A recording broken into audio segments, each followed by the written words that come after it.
Muito bem, nós temos falado de Jacó. Eu queria fazer aqui um breve resumo antes da gente ler o que vamos ler hoje. Desde o início, a história de Jacó começa com ele disputando a bênção do seu pai com o irmão que desprezava aquela bênção. Até que, incentivado pela mãe, ele enganou o pai para ficar com a bênção do irmão. O irmão, quando soube, disse que não iria sossegar enquanto não matasse ele. A mãe ficou sabendo disso, então aconselhou que o filho fugisse, que Jacó fugisse para a casa do irmão dela, até que a fúria do irmão se aplacasse. E foi exatamente o que ele fez. Pegou o que podia e correu, foi para o deserto, o caminho da casa do seu tio. E lá no deserto foi quando ele fez aquele voto com a pedra, se tornou fiel a Deus, e com aquela bênção que ele recebeu do pai, ele prosperou. Durante 20 anos na casa do tio, que era rico, ele ficou mais rico que o tio. Casou com a mulher que ele amava, construiu uma família, e ninguém podia dizer que Jacó não era abençoado. Porque, como nós vimos, Deus abençoou o trabalho das mãos dele, Deus abençoava tudo o que ele fazia, ele conquistava tudo o que queria, mas uma coisa lhe afligia. Ele sabia que a qualquer momento o seu irmão iria encontrá-lo, ou sabia que jamais poderia voltar para a casa dos seus pais, para a sua terra, porque o seu irmão não iria perdoá-lo, que aquilo que ele fez, enganando o pai, trapaceando o irmão, lhe afligia dia após dia. Então é como se ele tivesse tudo, mas ao mesmo tempo não tivesse nada. Ele tinha a bênção de Deus, mas não era uma bênção. Ele não era uma bênção, porque ele tinha a bênção de Deus, mas não havia ainda se tornado a bênção por causa do passado que lhe afligia, por causa daquele medo que lhe afligia, por causa dos sentimentos que tiravam a sua paz. Então, quanto mais ele conquistava, mais aflito ele ficava, porque afinal ele pensava: de que me vale tudo isso, se a qualquer momento o meu irmão pode vir e levar tudo embora, matar os meus filhos? Do que adianta essa família maravilhosa se eu não posso protegê-la da ira do meu irmão? Amém? Até que depois de 20 anos carregando esse sentimento, ele disse: chega, eu não posso mais viver dessa maneira, eu não posso mais viver nessa situação. Então foi quando ele decidiu voltar para a casa do seu pai, que era uma coisa que ele sempre quis. Você pode ver que naquele voto que ele fez lá na pedra, você lembra do que ele pediu? Se me der pão para comer, veste para vestir, me guardar nessa jornada que faço, de maneira que eu volte em paz para a casa do meu pai. Ele estava fugindo do seu irmão, ele estava fugindo da casa do seu pai, mas já tinha o desejo de um dia poder voltar. 20 anos havia se passado. Tudo que ele pediu naquele voto já havia acontecido, mas ainda não tinha conseguido o que ele mais queria, que era um dia poder voltar para a casa do pai. Porque como ele podia voltar? Não havia hipótese dele voltar e não acontecer uma tragédia, a não ser que ele voltasse, ou não fosse ele quem voltasse, mas um novo Jacó transformado em Israel. Amém? Aí então, no caminho de volta, quando ele estava se preparando para voltar, na sexta-feira eu li para vocês que ele, no caminho, mandou um mensageiro para preparar o irmão, para que o irmão ficasse sabendo: ó, Jacó está voltando. Quando ele mandou um mensageiro para dizer para Jacó que ele estava voltando, para Esaú que ele estava voltando, o mensageiro, servo de Jacó, voltou dizendo: olha, o teu irmão já sabe que você está vindo, e inclusive está vindo ao seu encontro com 400 homens. Quer dizer, ele já estava com medo de voltar, e agora que ele avisa o irmão que está voltando, o irmão avisa: tá bom, avisa ele que eu estou indo ao encontro dele e com quem? Com 400 homens. Então, se ele já estava com medo, dessa vez se derreteu todo. Sim ou não? Se ele já estava achando que ia morrer dessa vez, então ele tinha certeza. 400 homens, o que meu irmão vem fazer ao meu encontro com 400 homens? Coisa boa? Não deve ser. Então o que ele fez? Habituado a enganar, habituado a trapacear, porque isso estava na natureza dele ainda. Então ele mandou preparar um monte de animais e enviar para o irmão para aplacar a ira do irmão. Mas mesmo recebendo os presentes, o irmão continuou indo na direção dele. Em outras palavras, os presentes não foram suficientes. Então ele viu que só tinha um jeito, era Deus transformá-lo e também transformar o seu irmão. Foi quando então, vamos ler a partir do versículo 20. Após ter entregado o presente, ele disse: eis que o teu servo Jacó vem atrás de nós, porque dizia: eu o aplacarei com presente que vai adiante de mim, e depois verei a sua face, porventura ele me aceitará? Assim passou o presente adiante dele.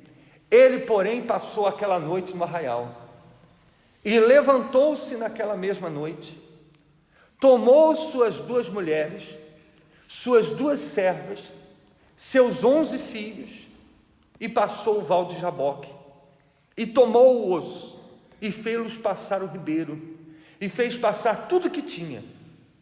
Jacó, porém, ficou só, e lutou com ele um homem, ou em algumas traduções diz que um anjo, lutou com ele, até que a alva subiu. Então olhe para mim, por favor, que é o que eu quero que você entenda nessa manhã. Jacó viu que não tinha jeito, agora era tudo ou nada. Então o que ele fez? Ele passou os seus filhos, passou as suas esposas, passou os seus bens, os seus servos, todos para o outro lado do rio. Ele poderia ter escolhido: já que meu irmão vem com 400 homens, eu vou escolher todos os homens, pelo menos para me ajudar, para de alguma maneira tentar me proteger. Mas não, ele sabia que naquela hora ninguém podia acompanhar ele, porque ninguém que acompanhasse ele iria resolver o problema. Ele podia colocar todos os servos dele, ele podia colocar as esposas, os filhos, mas ninguém conseguiria resolver aquele problema. Então ele ficou a sós. Com quem? Com Deus. E há momentos, pessoal, olhem para mim, por favor, há momentos na vida das pessoas que o pastor, o obreiro, a mãe, o pai, às vezes a esposa, o marido, pode até ajudar, até um certo ponto. Por exemplo, na igreja eu estou habituado a pessoa chegar pela primeira vez sem saber fazer absolutamente nada. Então a gente senta com ela e vai acompanhando a pessoa: olha, faz isso, olha, faz aquilo, olha, não se desespere. Então até um certo ponto a gente segura na mão da pessoa e o quê? E ajuda ela a chegar onde ela quer chegar. Porém há um certo ponto em que a gente diz: agora é você e Deus. Todos nós temos que ter esse momento de ficar sós com quem? É aquele momento que ninguém pode te acompanhar. Eu posso te acompanhar, eu posso te ajudar, posso te apoiar, posso te acompanhar até um certo ponto, mas chega um ponto em que eu não posso fazer nada, que é o ponto de se entregar. Eu não posso entregar você por você, eu não posso tomar uma decisão por você. Então, quando chega o ponto da pessoa se entregar, quando chega o ponto da pessoa ela tomar uma decisão, é ela e quem? É ela e Deus. E quando a gente abre a Bíblia, a gente vê que isso aconteceu com Jacó. A transformação que ele precisava, que há tantos anos ele vinha buscando, só aconteceu quando ele ficou o quê? Só com Deus. Essa semana, na novela Gênesis, vocês devem estar assistindo, chegou aquela parte, na quinta-feira, em que Abraão foi para o Monte Moriá. Quem assistiu? Eu mando para vocês depois. Vocês querem que eu mande para vocês no WhatsApp? Pelo menos esse trecho, eu mando para vocês pelo WhatsApp para você assistir depois. O momento em que Abraão também teve que ficar só. Ele chegou até o topo do Monte Moriá com os seus servos, mas chegou ali, ele disse para os seus servos: de agora em diante, eu vou sozinho. Sara não podia ir com ele. Sara foi com ele até aquele momento. Foi a companheira dele, a amiga dele, até aquele momento. Mas ali, nem a Sara podia ir junto. Os servos não podiam ir junto. Era só ele e o sacrifício que representava a sua entrega. E você vai ver no trecho que eu vou mandar para vocês, você vai ver como foi para Abraão esse momento de estar só. Os conflitos, o diabo a todo momento dizendo para ele desistir, colocando dúvida na mente dele, a alma dele, o coração dele se contorcendo pelo que ele estava disposto a fazer, porque esse momento de estar a sós com Deus, esse momento de estar no Val de Jaboque ou no Monte Moriá como Abraão, é um momento de conflito, aonde você sobe até abençoado, mas você desce como a própria bênção. Amém? Veja o caso do Senhor Jesus. Por que Jesus disse lá na cruz: Deus meu, por que me desamparaste? Porque naquele momento nem o Espírito Santo pôde ajudar ele. Naquele momento, quando ele foi para a cruz, ninguém foi com ele. Os discípulos não foram com ele para a cruz. Os seus seguidores não puderam ir com ele. A Maria não pôde ir com ele. Ninguém pôde estar com ele. E os maiores conflitos que ele enfrentou foi aqueles momentos, aquelas horas em que ele estava na cruz. O ladrão dizendo, não o que se converteu, o outro dizendo para ele, blasfemando contra ele, do lado dele. Os soldados ferindo ele, dizendo para ele: desce da cruz, você não disse que ia salvar, salva a ti mesmo. Então, o momento de estar sós é aquele momento em que a sua alma geme, o momento em que você está ali enfrentando os conflitos da sua alma. Amém, pessoal? E então, nessa luta, você já conhece a história, o anjo queria sair, não que ele não pudesse, porque um anjo, a gente já viu aqui várias passagens bíblicas de um anjo só vencer um exército inteiro, já, como foi o caso lá da Síria, que um anjo só foi e derrotou todo o exército da Síria. Então não é que o anjo não tivesse força para se livrar de Jacó, mas Deus permitiu esta cena para mostrar para nós o quanto Jacó estava determinado. Quando ele disse para o anjo, né, olha só, vendo que este não prevalecia contra ele, tocou a juntura de sua coxa, e se deslocou a juntura da coxa de Jacó, lutando com ele, e disse: deixa-me ir, porque já a alva subiu. Porém Jacó lhe disse, leia aí comigo: não te deixarei ir, se não me abençoares.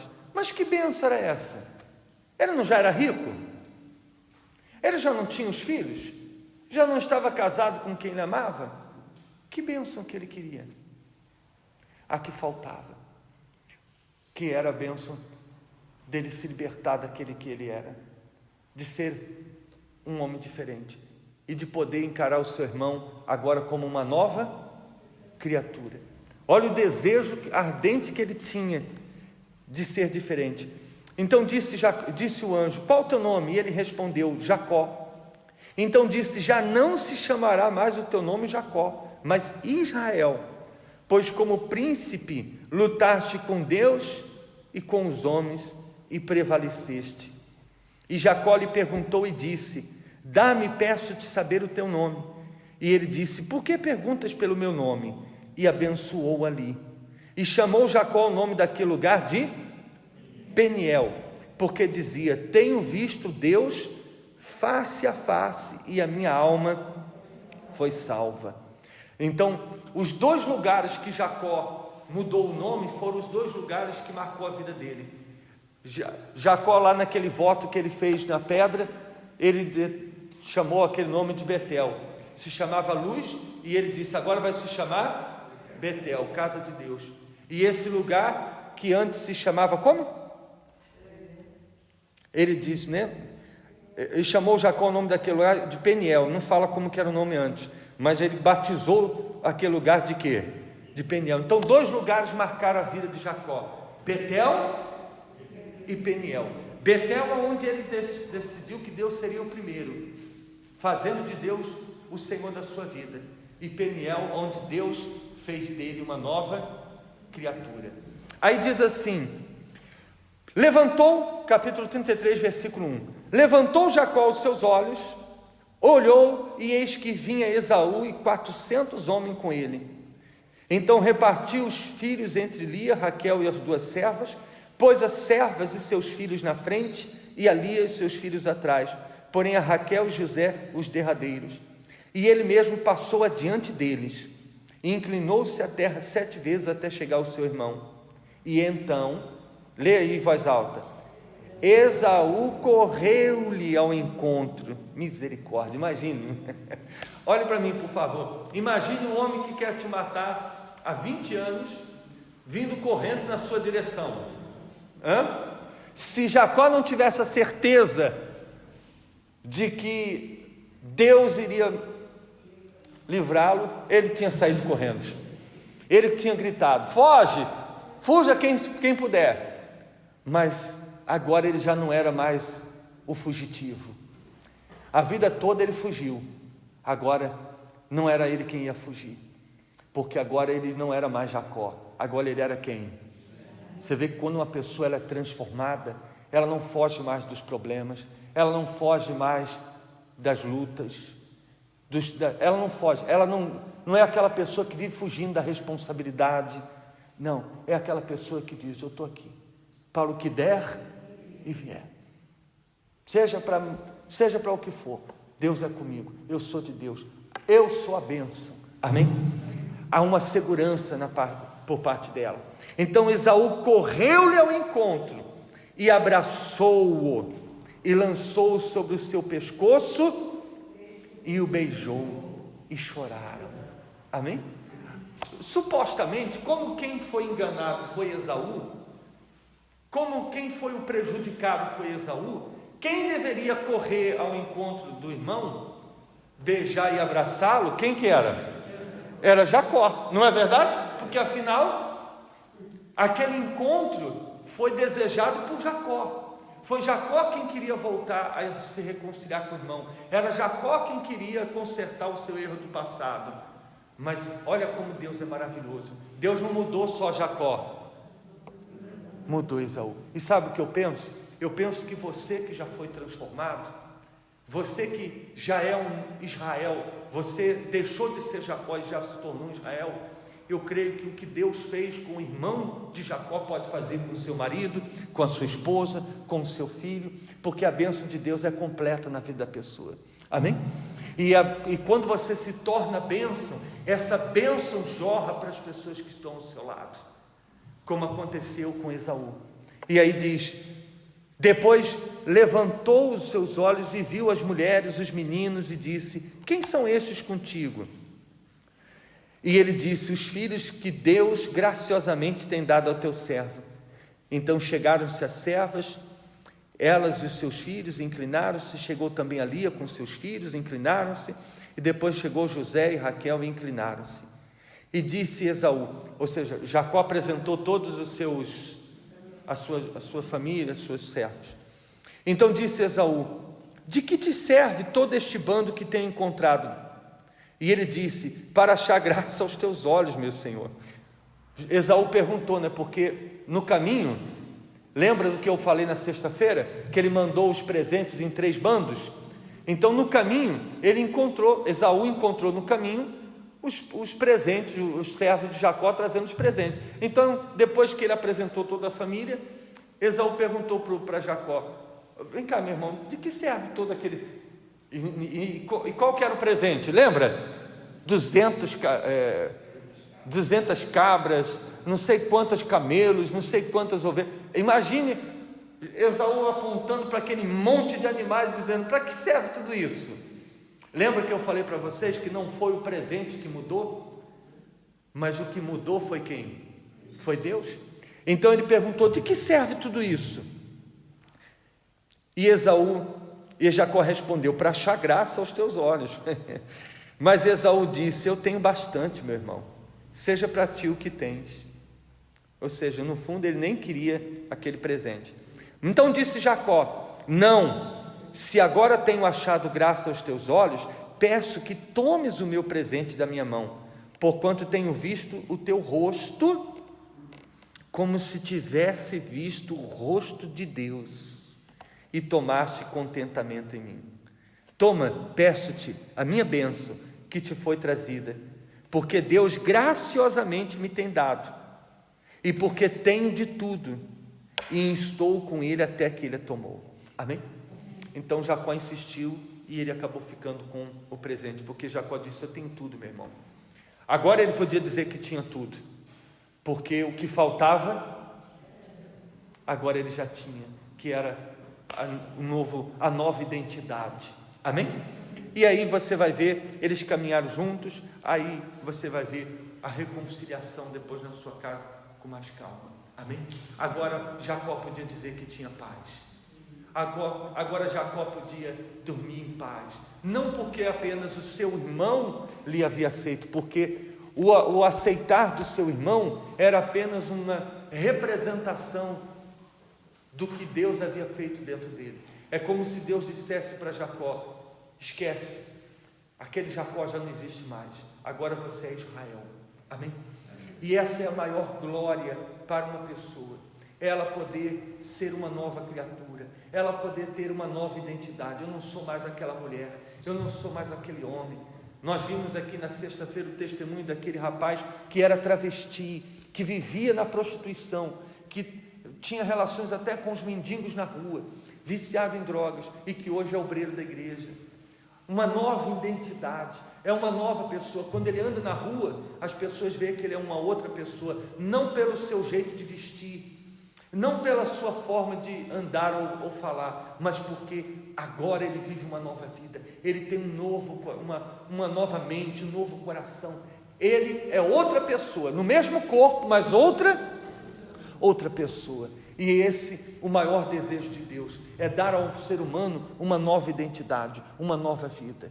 Então, nesses próximos dias, nós vamos viver como acontece todos os anos, a Fogueira Santa de Israel.